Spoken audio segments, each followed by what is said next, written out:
Bismillahirrahmanirrahim. Assalamualaikum warahmatullahi wabarakatuh. Para siswa-siswi yang insya Allah saya banggakan. Alhamdulillah kita bertemu kembali meskipun secara virtual. Sangat senang sekali saya bisa menyapa kalian. Kita masuk ke pelajaran pendidikan Pancasila dan kewarganegaraan. Bapak ucapkan selamat bagi yang sudah menyelesaikan semester 1. Semoga prestasinya bisa ditingkatkan. Nah, di akhir video nanti akan ada tugas, jadi simak baik-baik. Untuk materi PPKN kelas 12, kita masuk ke bab 3 pengaruh kemajuan iptek terhadap negara kesatuan Republik Indonesia, yaitu dengan subbab pertama, mengidentifikasi pengaruh kemajuan iptek terhadap NKRI. Pada abad ke-20, rekayasa teknologi yang dikembangkan oleh manusia terus mengalami peningkatan. Pada abad ini ditemukan beberapa alat yang sangat menunjang pada perkembangan dan kemajuan ilmu pengetahuan, seperti munculnya televisi, komputer, telepon, dan sebagainya.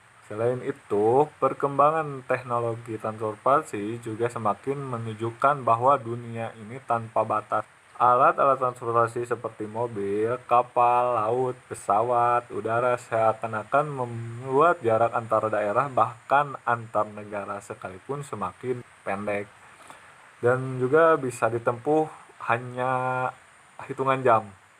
Nah, hal tersebut menunjukkan bahwa kemajuan iptek sangat dinikmati oleh seluruh masyarakat dunia, bahkan Indonesia.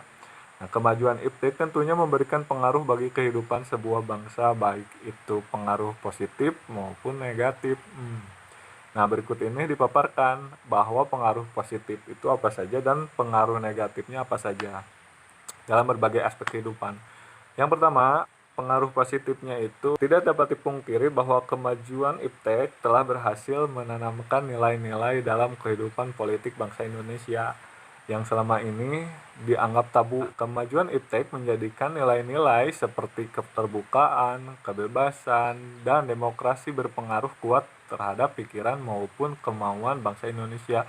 Dengan adanya keterbukaan, dimungkinkan akan dapat mencegah praktek korupsi, kolusi, dan nepotisme, dan sehingga mencapai pemerintahan yang bersih dan berwibawa. Dengan adanya pemerintahan yang demokrasi, sangat dimungkinkan akan meningkatkan kualitas dan kuantitas partisipasi politik rakyat dalam menentukan kebijakan publik oleh masyarakat itu sendiri. Nah, sementara itu, adanya kebebasan dalam arti kebebasan yang bertanggung jawab, maka setiap orang dapat meningkatkan kualitas dirinya dengan kreativitas dalam kehidupan, tentu saja dalam hal positif.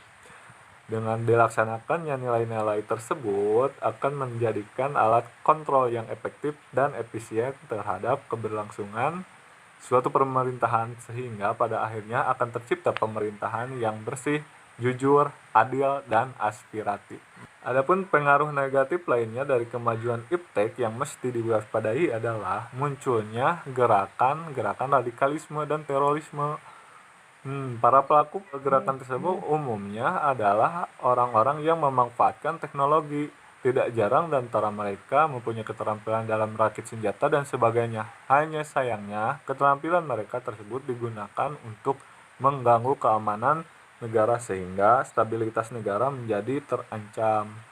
Yang kedua, pengaruh positif dan negatif iptek dalam aspek kehidupan ekonomi. Nah, ini salah satu aspek yang paling penting untuk kehidupan bangsa Indonesia juga. Nah, pengaruh positifnya yang pertama, makin meningkatnya investasi asing atau penanam modal asing di negara kita. Seperti yang kita tahu, banyak investor asing yang ada di negara Indonesia dan itu membawa pengaruh positif terhadap perkembangan kehidupan di Indonesia.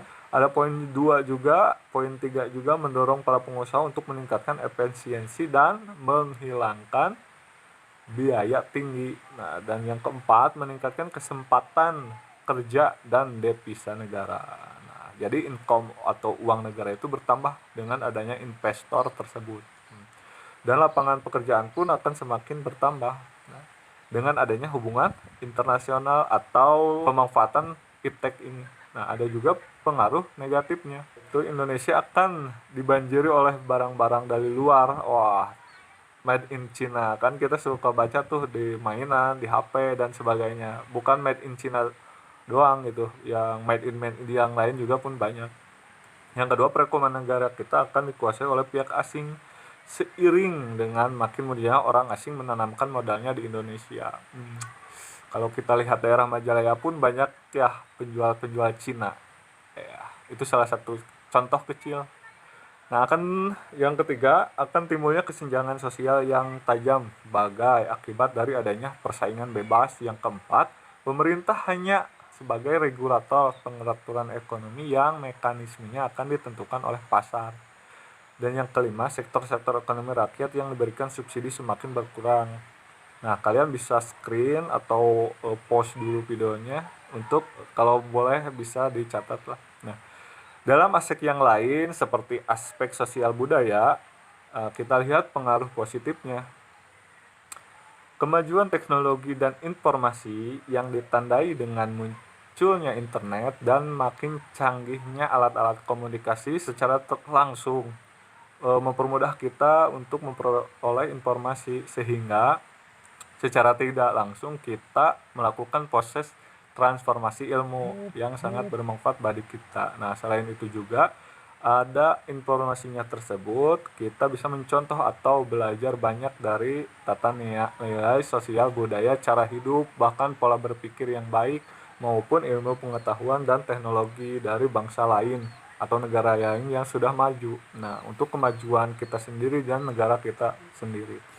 Nah, contohnya kita bisa contoh etos kerja yang ditampilkan oleh orang lain untuk diterapkan kehidupan kita. Kemudian kita lihat pengaruh negatifnya. Nah, kemajuan iptek dapat juga melahirkan pengaruh negatif bagi perilaku masyarakat.